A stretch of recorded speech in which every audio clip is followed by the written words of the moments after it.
Assalamualaikum warahmatullahi wabarakatuh.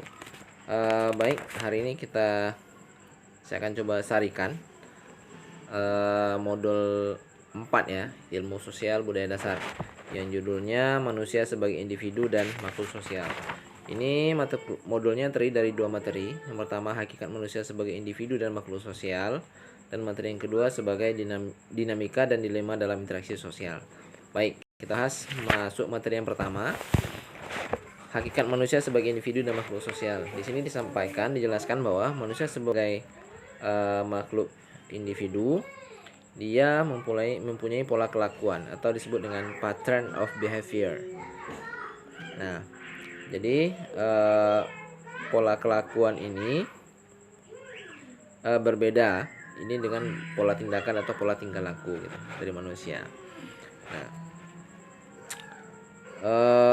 dan kelakuan ini erat kaitannya dengan kepribadian ya, kepribadian. Nah, jadi kepribadian itu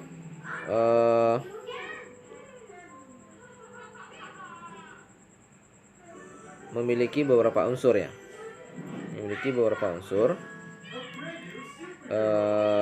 yang pertama adalah pengetahuan yang didapat manusia, baik yang dia sadar ataupun tidak. Yang kedua adalah perasaan. Yang ketiga adalah dorongan naluri ya. Ini tiga unsur yang membentuk kepribadian manusia.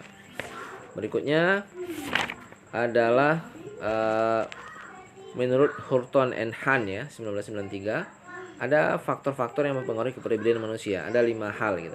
Ada 5 hal yang mempengaruhi kepribadian manusia. Yang pertama adalah warisan biologis gitu. Ini warisan biologis ini memang dari keturunan ya, misalnya IQ misalnya. Yang kedua adalah lingkungan fisik ya. Seperti misalnya iklim ya, topografi, sumber daya alam. Ini kan berbeda nih, misalnya di kutub gitu ya, misalnya orang-orangnya kan lebih banyak makan ikan gitu maksudnya. Oke. Dan yang ketiga adalah kebudayaan. Bahwa kepribadian kita akan ditentukan juga oleh budaya gitu. Budaya sekitar tempat lingkungan kita berada. Dan Du Bois menyebut adanya modal personality gitu, atau sebagai watak umum. Watak umum jadi artinya ada watak umum yang terbentuk dalam masyarakat itu karena kebudayaannya. Oke, dan itu tadi manusia sebagai makhluk pribadi ya. Manusia sebagai makhluk individu. Berikutnya poin B-nya pada materi yang pertama ini, manusia sebagai makhluk sosial. Nah, di sini dikatakan bahwa sebagai makhluk sosial manusia tidak bisa hidup sendiri ya. Dia membutuhkan manusia lain untuk menjadi manusia. Nah, di sini ada beberapa hal yang perlu dipelajari, bahwa manusia itu di samping sebagai makhluk pribadi, makhluk individu, dia juga adalah makhluk sosial. Nah, karena itu dia disebut dengan monodualis ini. Monodualis. Di makhluk individu sekaligus dia sebagai makhluk sosial. Di sini juga dalam kehidupan sosial ada disebut dengan fakta sosial. Ini fakta sosial ini menurut Emil Durkheim ya, yaitu cara bertindak, berpikir, dan berperasaan yang berada di luar individu dan mempunyai kekuatan memaksa serta mengendalikannya gitu. Nah, inilah fakta sosial. Berikutnya interaksi sosial ya. Interaksi sosial itu di sana ada konflik ya. Konflik sosial itu ada dua macam. Yang pertama manifest, itu konflik sosial yang tampak dan dapat dilihat dengan jelas gitu. Nah, itu manifest. Yang kedua adalah konflik laten nih. Konflik yang tidak tampak di permukaan tapi tersembunyi, tetapi suatu saat dia akan tumbuh menjadi konflik. Berikutnya poin C adalah fungsi dan peranan manusia sebagai individu dan makhluk sosial. Nah, sebagai individu manusia memiliki perannya ada dua. Yang pertama, peran manusia memenuhi kebutuhan jasmani dirinya, yakni peran terhadap kebersihan, kesehatan badan ya. Yang kedua, peran terhadap terpenuhinya kebutuhan sandang, pangan, dan papan.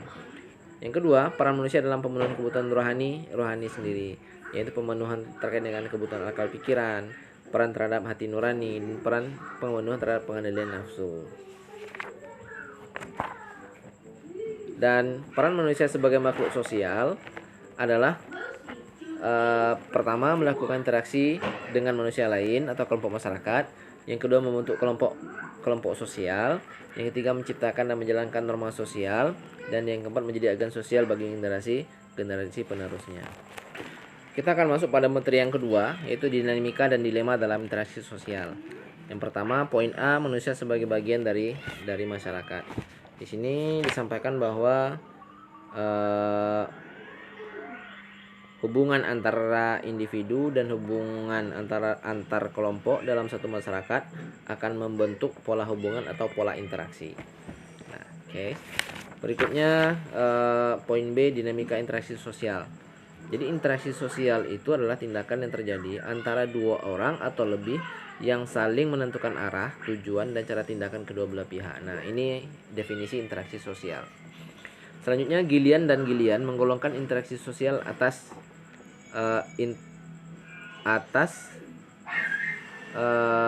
interaksi proses yang bersifat asosiatif, yaitu suatu bentuk proses sosial yang mempersatukan mereka yang berinteraksi, ya.